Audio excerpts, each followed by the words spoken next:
अस्सलामुअलैकुम, कैसे हैं आप सब। उम्मीद करती हूँ आप सब बिल्कुल ठीक होंगे। जैसा कि आपको पता है आजकल बहुत ज़्यादा गर्मी अचानक से ही आ गई है। तो अप्रैल में नॉर्मली इतनी ज़्यादा गर्मी नहीं होती और यूएई की तो गर्मी वैसे भी मशहूर है, बहुत ज़्यादा गर्मी हो गई है। ये वीक जैसा कि आपको थंबनेल से आइडिया हो गया होगा काफ़ी ज़्यादा मेरा बिजी रहा। सबसे पहले ये था कि हम लोग दुबई गए, वहाँ पे हम लोगों के वीज़ा रिन्यूअल के लिए प्रोसेस करने थे और ये वहाँ का जो है ना गवर्नमेंट ऑफिस है जो कि 5 स्टार होटल लगता है।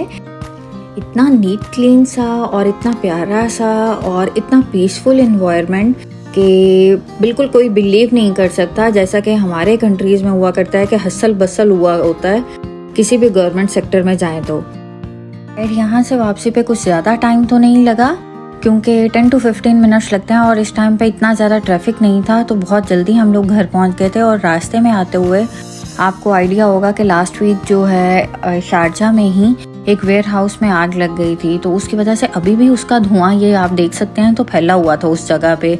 तो वहाँ देखते ही दिल से दुआ निकली कि अल्लाह ताला जितने भी परदेसी यहाँ पर आए हुए हैं गैर मुल्कों से, तो अल्लाह ताला उनको सबको अपने हिफ्ज़-ओ अमान में रखें। तो घर वापस आई तो मैंने रात ही दाल जो है मूंग और माश की भिगो के रखी थी दही भल्लों के लिए, क्योंकि ऐसी चीज़ें हमेशा मैं स्टॉक में रखती हूँ, दही भल्लों का सामान या कुछ चने वगैरह बॉईल करके, ताकि अचानक से कोई आ भी जाए तो आपके पास जो है चीज़ें स्टोर्ड हों। और साथ में ही मेरे पास ना काफ़ी मिकदार में खजूरें थी रमज़ान से पड़ी हुई फ्रिज में, तो मैंने सोचा इसकी क्यों ना इमली और खजूर की चटनी बना ली जाए और इसके साथ ही आपको रेसिपी भी शेयर कर दी जाए। उसमें क्या था कि मैंने खजूरों को लिया था और उनको अच्छे तरीके से धो के ना कुछ देर के लिए पानी में सोक करके रख दिया था, और जब वो थोड़ी सी नरम हो गई तो उनकी गुठलियों को निकाल के एक साइड पर रख दिया।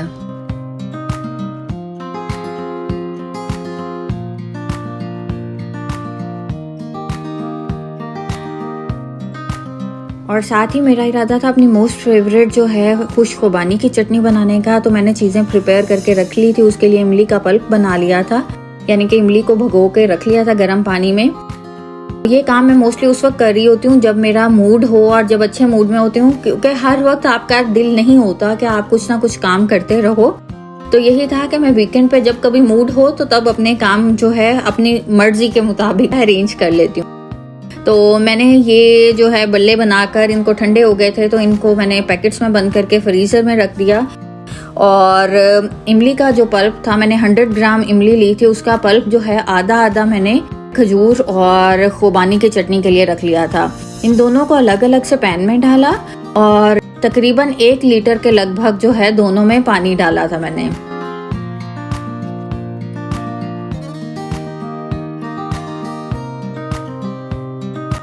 और इमली का पल्प जो मैंने बना कर रखा था वो आधा आधा दोनों में इक्वली डाल दिया था। और उसके साथ ये था कि खुशखुबानी की चटनी में आपको शुगर डालना होता है। 3 से 4 चम्मच मैंने शुगर डाली थी, जो कि आधी से भी कम प्याली बनी थी।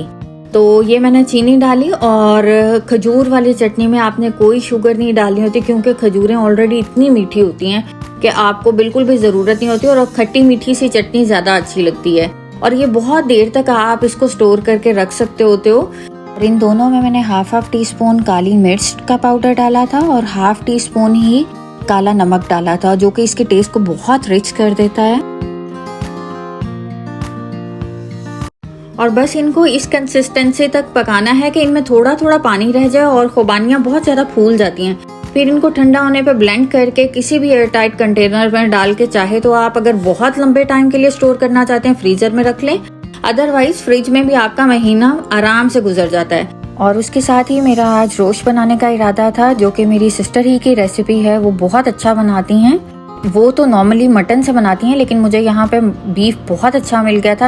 यहाँ पे क्या होता है कि आपको मटन जो है किस्मत से ही अच्छा मिलता है। मैंने इस बीफ को थोड़े से चॉप्ड गार्लिक और ऑयल के साथ अच्छे से भून लिया था। इसमें बटर भी आप डाल सकते हैं। और इसमें बहुत बेसिक सी स्पाइसेस, काली मिर्च थोड़ी सी जाएगी, थोड़ा सा नमक, थोड़ा सा जीरा पाउडर और धनिया पाउडर, और उसके साथ ही थोड़ी सी हल्दी डालकर इसको भूनेंगे। और उसके साथ ही इसमें एक अनियन डाल के इसको दम वाले अंदाज में फॉइल पेपर लगा के कवर कर देंगे। और इसमें मैंने 1 लीटर पानी डाला था। इसको तकरीबन 2 घंटे लगे थे उसके हल्की से मीडियम टू लो फ्लेम पर बनते हुए। सर्विंग से पहले थोड़ी सी ग्रीन चिली फ्रेश डाल के इसको दम पे रख दें। और अभी खाना बनाना स्टार्ट किया था तो अचानक से हमारी एक जानने वाली फैमिली जो है उन्होंने बताया कि हम आ रहे हैं, तो मैंने झटपट से जो कुछ अवेलेबल था वो बनाया। उसके लिए मैंने चिकन अचारी बना लिया था और साथ में ये था कि मेरा चिकन ऑलरेडी मैरिनेटेड भी था, तो मैंने उसका तवा चिकन बना लिया था जो कि इंस्टेंट मेरा बन जाता है और ये है कि मेरी फेवरेट रेसिपीज में से भी है। तो ये दोनों चीज़ें बन रही थी, तो उसके साथ ही मैंने शीर खुरमा ऑलरेडी बनाया हुआ था। वो बाय चांस वीकेंड पे कुछ मीठा बना लेती हूँ, तो चने मेरे पास ऑलरेडी बॉइल्ड होते हैं, वो मैंने चना चाट बना ली, फ्रूट्स मौजूद थे तो रशियन सैलेड बना लिया था। टाइम काफ़ी शॉर्ट था तो जिसकी वजह से सारी सर्विंग की रिकॉर्डिंग नहीं हो पाई, लेकिन यह है कि अगर आपकी चीज़ें काफ़ी सारी प्रिपेयर्ड होती हैं तो मेरा नहीं ख्याल कि आप किसी भी इंस्टेंट दावत के लिए प्रिपेयर्ड नहीं होगे। और मेरे साथ कुछ आज की दावत में ये हुआ था कि वो जो नॉवेल्स के लिए मीम बनी होती है ना कि नॉवल की हीरोइन जो है 1 घंटे के अंदर सारा कुछ रेडी कर लेती है, 10-15 डिशेस प्रिपेयर करके और उसके साथ खुद भी रेडी हो जाती है, तो कुछ ऐसा ही हुआ। Hoping you like this video, don't forget to like, share and subscribe.